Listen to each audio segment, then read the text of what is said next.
Currency Nagar, Ramachandra Nagar వంటి ప్రాంతాల్లో గతంలో ఖాళీ స్థలాలతో నీరు నిలిచి దోమల సమస్య ఉండేదని, అయితే గత దశాబ్ద కాలంగా ఈ ప్రాంతం రూపురేఖలు మారి నివాసయోగ్యమైన రద్దీ ప్రాంతంగా మారిందని ఎమ్మెల్యే గద్దె రామ్మోహన్ పేర్కొన్నారు. గత ప్రభుత్వ హయాంలో స్మార్ట్ వాటర్ డ్రైనేజ్ పనులు చేపట్టిన ఎల్&టీ కంపెనీని తరిమేయడం వల్ల పనులు ఆగిపోయాయని విమర్శించారు.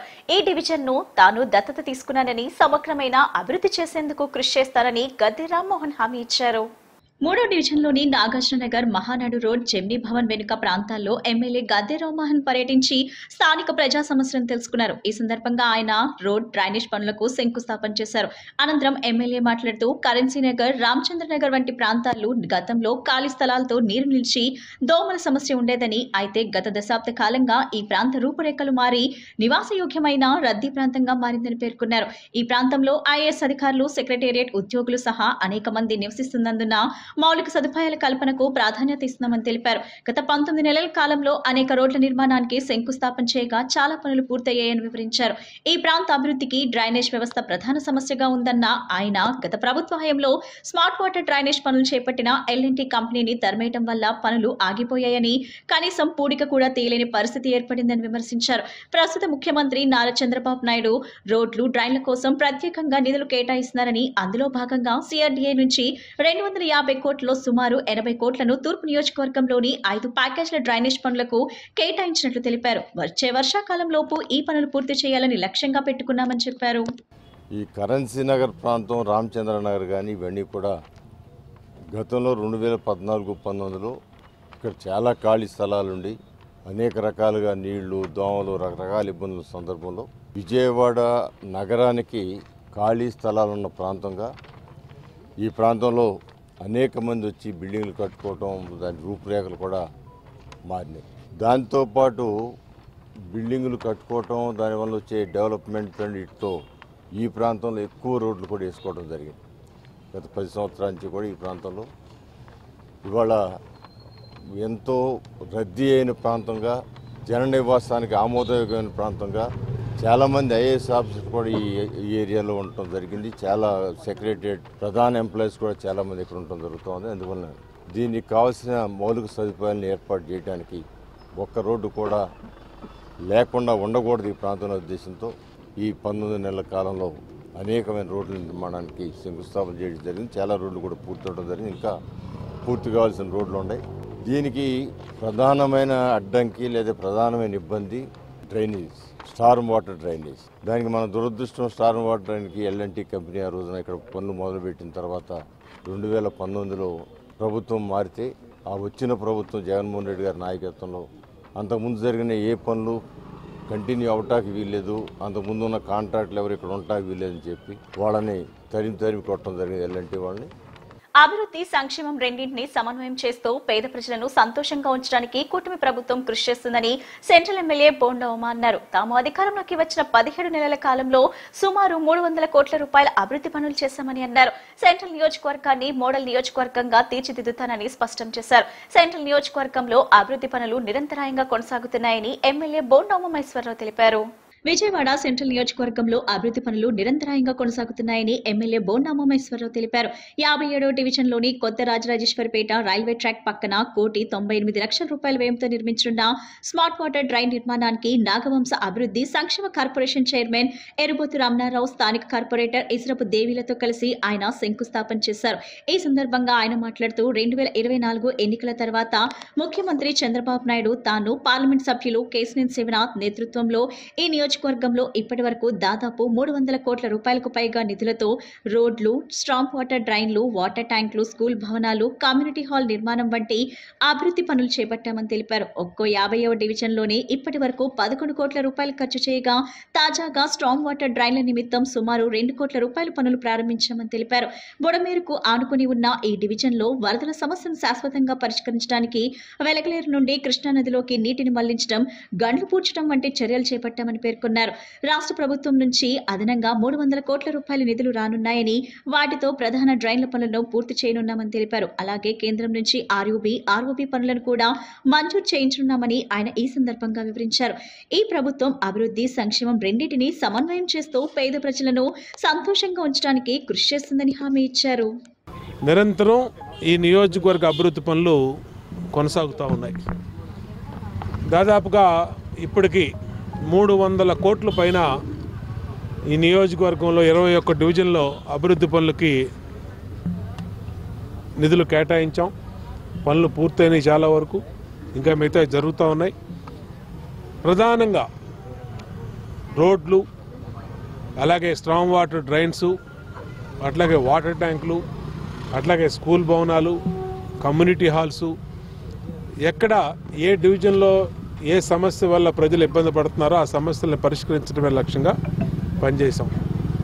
ఇవాళ 57వ డివిజన్లో, ఈ డివిజన్లో ఇప్పటికీ 11 కోట్ల రూపాయలు ఖర్చు పెట్టాం. అంతేకాకుండా ఇవాళ స్ట్రాంగ్ వాటర్ డ్రైన్ల నిమిత్తం ఇప్పుడే 2 కోట్ల రూపాయలు వర్క్ స్థానిక కార్పొరేటరు మరి నాగవంశీ రాష్ట్ర చైర్మన్ సోదరుడు ఎర్రిపోతు రమణరావు అట్లాగే అందరం స్థానిక పెద్దలందరూ కూడా కలిపి ఇప్పుడే శంకుస్థాపన చేయడం జరిగింది. ఈరోజు ఎన్టీఆర్ నగర్ 57వ డివిజన్ నందు మరి గౌరవ సభ్యులు, గౌరవ ఎమ్మెల్యే గారు, ప్రభుత్వ విప్పు మా అన్నగారు బోండా ఉమామహేశ్వర గారి చేతుల మీదుగా మరి 2 కోట్ల రూపాయలు డ్రైనేజీ శంకుస్థాపన చేయడం జరిగింది. ఈ 18 నెలల్లో సుమారుగా 12 కోట్ల రూపాయలు ఈ డివిజన్కే కేటాయించి మరి అభివృద్ధి చేస్తూ ఉన్నాము. దీంట్లో భాగంగా రేపు రాబోయే రోజుల్లో ఇంకా అభివృద్ధి వేగవంతం చేస్తామని చెప్పేసి కూడా చెప్తున్నాం. ఈ డివిజన్ ఒక మోడల్ డివిజన్గా ఏర్పడాలన్నదే మా సంకల్పంగా మేము భావిస్తూ ఉన్నాం. ఇక్కడ కమ్యూనిటీ హాల్ నిర్మాణం చేస్తూ ఉన్నాం. ఈ ప్రాంత సుబ్బరాజు నగర్, అరుణోదయ నగర్ ప్రాంత వాసులకు ఎప్పటి నుండో కలగా మిగిలిపోయినటువంటి రిజిస్ట్రేషన్ సౌకర్యం కూడా మరి అతి తొందరలోనే వీళ్ళందరికీ కూడా రిజిస్ట్రేషన్ సౌకర్యం చేసి పట్టాలు కూడా ఇస్తామని చెప్పేసి కూడా తెలియజేస్తా ఉన్నాం. రాష్ట్ర వ్యాప్తంగా ప్రజా సమస్యల పరిష్కారంలో గన్నవరం నియోజకవర్గం మొదటి స్థానంలో ఉండాల్సిందని, సాంకేతిక కారణాలతో 4వ స్థానానికి పరిమితమైందని ప్రభుత్వ విప్ గన్నవరం ఎమ్మెల్యే ఎర్లగడ్డ వెంకట్రావు పేర్కొన్నారు. గన్నవరం నియోజకవర్గంలో విద్యుత్ శాఖ అధికారులు, సిబ్బంది పనితీరు బాగుందని ఎర్లగడ్డ కితాబునిచ్చారు. ప్రభుత్వ భూములు ఆక్రమణలపై నియమించిన కమిటీ సత్వరమే పని ప్రారంభించాలని సూచించారు. గన్నవరం మండల పరిషత్ కార్యాలయంలో ప్రజా సమస్యల పరిష్కార వేదిక ప్రజా దర్బార్ కార్యక్రమాన్ని నిర్వహించారు. ఈ కార్యక్రమానికి ముఖ్య అతిథిగా హాజరైన ఎమ్మెల్యే ఎర్లగడ్డ ప్రజల నుంచి అర్జీలు స్వీకరించి వాటిని పరిష్కరించాలని సంబంధిత అధికారులను ఆదేశించారు. ఈ సందర్భంగా ఆయన మాట్లాడుతూ సమస్యల పరిష్కారంలో నియోజకవర్గంలోని అధికారులు సక్రమంగా పనిచేయడం వల్లే 4వ స్థానం సాధ్యమైందని ఈ సందర్భంగా అధికారులను అభినందించారు. గన్నవరం నియోజకవర్గంలో మొదటిసారి నిర్వహించిన ప్రజావేదిక కార్యక్రమంలో 1500 అర్జీలు రాగా తదుపరి 450 అర్జీలు రాగా ఈ రోజు నిర్వహించిన కార్యక్రమంలో 145 అర్జీలు వచ్చినట్లు వివరించారు. ఇదే విధంగా ప్రజల నుంచి అర్జీలు తగ్గుతుండడాన్ని బట్టి చూస్తే సమస్యల పరిష్కారంలో ముందంజలో ఉన్నట్లు భావించాలన్నారు. నిధులతో సంబంధం లేని అర్జీలను వేగవంతంగా పరిష్కరించాలని ఆదేశించారు. ప్రభుత్వ అధికారులు సమర్థవంతంగా పనిచేస్తేనే గన్నవరం నియోజకవర్గం అభివృద్ధి సాధ్యమని ఆయన పేర్కొన్నారు. ప్రజల నుంచి వస్తున్న అర్జీలన్నీ ఆన్లైన్ చేస్తున్నామని, వీటిపై ప్రభుత్వం ఆడిట్ నిర్వహిస్తుందని, ప్రతి అర్జీదారునికి ఫోన్ చేసి ఫీడ్బ్యాక్ సేకరిస్తున్నట్లు చెప్పారు. నియోజకవర్గ కేంద్రమైన గన్నవరంలో సరైన మీటింగ్ హాల్ లేకపోవడం ఇబ్బందిగా ఉందని, మీటింగ్ హాల్ నిర్మాణానికి ప్రతిపాదనలు సిద్ధం చేయాలని ఎమ్మెల్యే వెంకట్రావు అధికారులను ఆదేశించారు.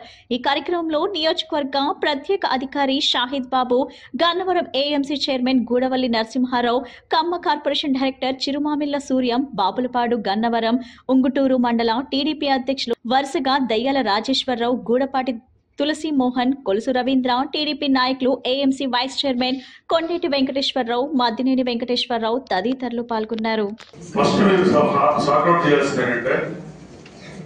ఈ రాష్ట్రంలో నెల్లూరు జిల్లా సర్వేపల్లి కాన్స్టిట్యూన్సీలో 2590 గ్రీవియన్స్ వచ్చినాయి. బిఆర్ అంబేద్కర్ కోనసీమ జిల్లా కొత్తపేటలో 2233 వచ్చినాయి. వెస్ట్ గోదావరి డిస్టిక్ ఆచంటలో 2172 గ్రీవియన్స్ వచ్చినాయి. ఈ ఫస్ట్ 3 ప్లేసుల్లో ఉన్నాయి స్టేట్ లో 175. కానీ గన్నవరం, కృష్ణా గన్నవరం 1644తో 4వ ప్లేస్ లో ఉంది. అసలు వాస్తవం ఏంటంటే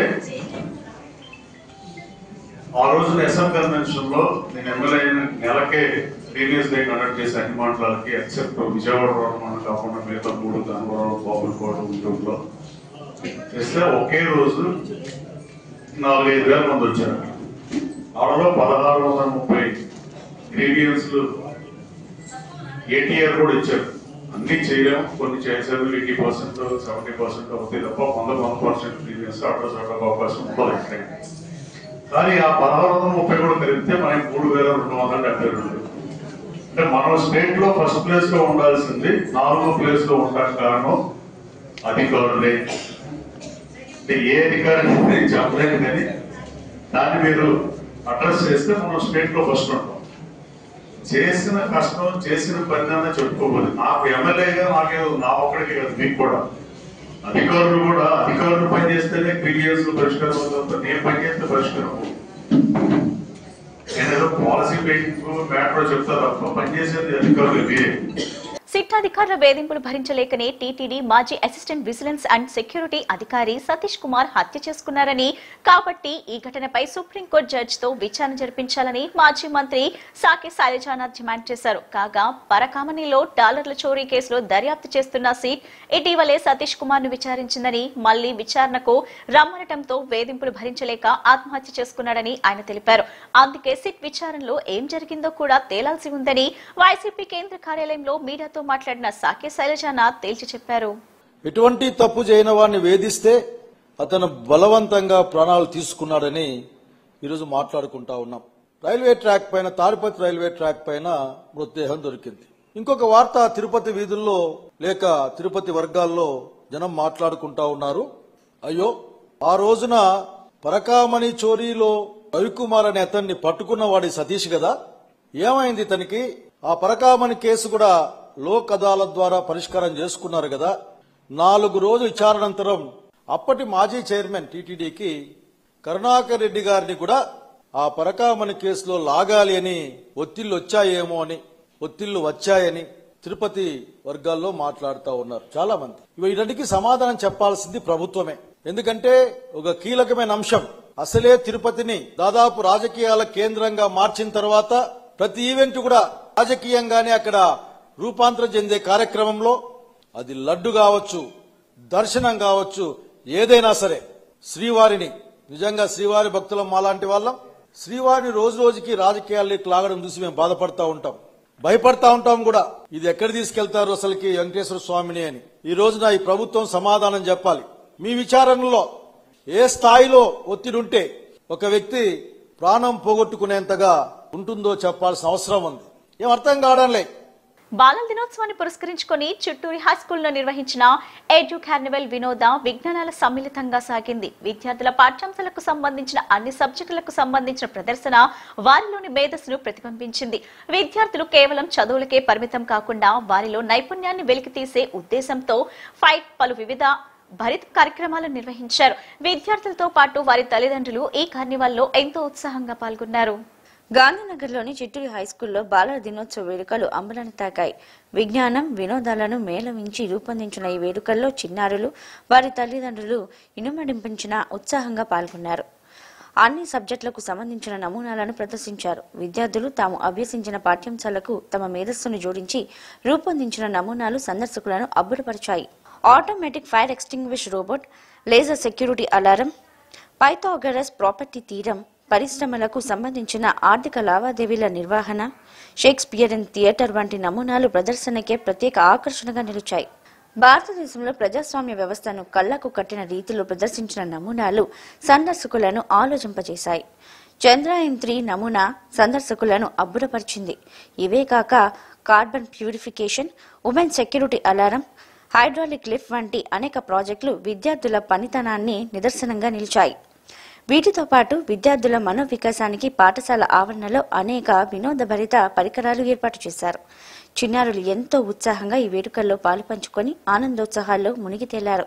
ఇక స్కూల్ ఆవరణలో ఏర్పాటైన ఫుడ్ కోర్ట్ కు సందర్శకుల నుండి అనూహ్య స్పందన లభించింది. చిన్న పెద్ద వయోభేదాన్ని విస్మరించి ఈ విభిన్న రుచుల ఆహార పదార్థాలను ఆస్వాదించారు. ఈ సందర్భంగా స్కూల్ ప్రిన్సిపల్ హారిక మాట్లాడుతూ బాలల దినోత్సవాన్ని పురస్కరించుకుని తమ స్కూల్లో ఎడ్యుకేషనల్ కార్నివాల్ ఏర్పాటు చేశామన్నారు. ఈ ప్రదర్శనకు విద్యార్థులు, వారి తల్లిదండ్రుల నుండి విశేష స్పందన లభించిందన్నారు. ఈ కార్యక్రమంలో vice principal Nazia, Yamini, school committee ప్రతినిధులు పాల్గొన్నారు.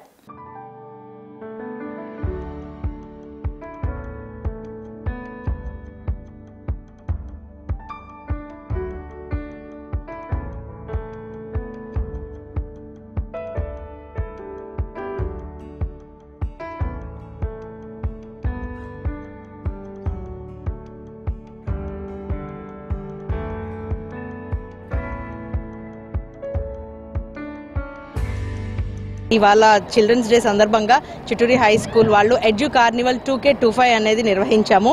ఇందులో సుమారు 800 విద్యార్థులందరూ వాళ్ళ యొక్క ప్రాజెక్ట్స్ని డిస్ప్లే చేశారు. అన్ని సబ్జెక్ట్స్ ప్రతి సంవత్సరం మేము సైన్స్ డే రోజు సైన్స్, మ్యాథ్స్ డే రోజు మ్యాథ్స్ చేస్తాం. కానీ ఈసారి భిన్నంగా అన్ని సబ్జెక్ట్స్ని maths, science, Telugu, Hindi, computers and అన్ని ప్రాజెక్ట్స్ని డిస్ప్లే చేయడం ద్వారా అండ్ ఇవాళ 14 చిల్డ్రన్స్ డే సందర్భంగా స్టూడెంట్స్కి ఎంటర్టైన్మెంట్తో పాటు ఎడ్యుకేషన్ కూడా అందించాలన్న ముఖ్య ఉద్దేశంతో లర్నింగ్ విత్ ఫన్ అండ్ ఎంటర్టైన్మెంట్గా వన్ స్టాప్ ఎంటర్టైన్మెంట్ అనే ప్రోగ్రామ్ని ప్లాన్ చేసాం. ఇందుకు విచ్చేసిన పేరెంట్స్కి, స్టూడెంట్స్కి, మీడియా వ్యక్తులకి, మా కమిటీ మెంబర్స్కి ఇటువంటి అవకాశం ఇచ్చినందుకు అందరికీ ధన్యవాదాలు. We know that children today are future citizens of India. Let us wish that we spread smiles in nurturing every child's future. Thank you. Vijayawada Bhavani ద్వీపంలో అడ్వెంచర్ థ్రిల్ సిటీ ఏర్పాటుకు విశ్వనాథ్ ఎవెన్యూ సంస్థకు 10 ఎకరాల భూమి కేటాయింపుతో పాటు రాష్ట్ర పర్యాటక విధానంలో భాగంగా ప్రభుత్వం పలు ప్రోత్సాహకాలు ప్రకటించింది. ఈ నెల 7న రాష్ట్ర పెట్టుబడుల ప్రోత్సాహక మండలి సమావేశంలో నిర్ణయించిన మేరకు తదుపరి చర్యలు తీసుకోవాలని పర్యాటక శాఖను ఆదేశించింది. పర్యాటకులను ఆకట్టుకునేలా ప్రాజెక్ట్ ఏర్పాటుకు 51.48 కోట్లు వెచ్చించిందన్నారు. దీంతో 250 మందికి ప్రత్యక్షంగా ఉపాధి లభించిందన్నారు. కాగా తాళ్లపాలెంలో వినోదాల ఉద్యానం కృష్ణా జిల్లా మచిలీపట్నం వద్ద తాళ్లపాలెంలో 157.53 కోట్లతో వినోదాల ఉద్యానం రిసార్ట్ ఏర్పాటుకు ముందుకొచ్చిన మైరా బైసైడ్ రిసార్ట్స్ కు 20 ఎకరాల భూమి కేటాయించడంతో పాటు పలు రాయితీలు ఇవ్వాలని ప్రభుత్వం నిర్ణయించింది. ప్రాజెక్ట్ ఏర్పాటుతో 380 మందికి ఉపాధి లభించనుంది. ఈ మేరకు తదుపరి చర్యలు తీసుకోవాలని పర్యాటక సంస్థను ఆదేశిస్తూ ఆ శాఖ ప్రత్యేక ప్రధాన కార్యదర్శి అజయ్ జైన్ ఉత్తర్వులు జారీ చేశారు. బాలల దినోత్సవం సందర్భంగా రామరాజనగర్ జీఎన్ఆర్ నగరపాలక సంస్థ ఉన్నత పాఠశాలలో వాస్వి క్లబ్ భవానీపురం వారి ఆధ్వర్యంలో బహుమతి ప్రధానోత్సవ కార్యక్రమం నిర్వహించారు. ఈ కార్యక్రమానికి వాస్వి క్లబ్ భవానీపురం అధ్యక్షులు విశ్వంశెట్టి కిరణ్, సీనియర్ సభ్యులు దేశు వెంకట బ్రహ్మేంద్రబాబు, దేశు వెంకట శివప్రసాద్, ఆలమూరు సాంబశివరావు, చక్క రవికుమార్ పాల్గొన్నారు. వారు మాట్లాడుతూ నెహ్రూ జీవితాన్ని విద్యార్థులు ఆదర్శంగా తీసుకుని ప్రశాంతమైన మనస్తత్వాన్ని, దేశ నాయకుల పోరాట పటిమను స్ఫూర్తిగా తీసుకోవాలని సూచించారు. ముందుగా నెహ్రూ చిత్రపటాన్ని పూలమాలలతో అతిథులు అలంకరించారు. ఐఐటి శిక్షకులు రమేష్ ప్రత్యేక అతిథిగా విచ్చేసి విద్యార్థులకు సందేశాన్ని అందజేశారు. పాఠశాల ఆవరణలో పొట్టి శ్రీరాములు గారి విగ్రహాన్ని ఏర్పాటు చేయడానికి వాస్వి క్లబ్ ఏర్పాటు చేసిందని అధ్యక్షులు కిరణ్ తెలియజేశారు. రాబోయే 10వ తరగతి పరీక్షల్లో అత్యుత్తమ మార్కులు తెచ్చుకున్న విద్యార్థులకు నగదు బహుమతులను అందజేస్తామని దేశు వెంకట బ్రహ్మేంద్రబాబు తెలిపారు. వార్తలు ముగించే ముందు ముఖ్యాంశాలు మరోసారి.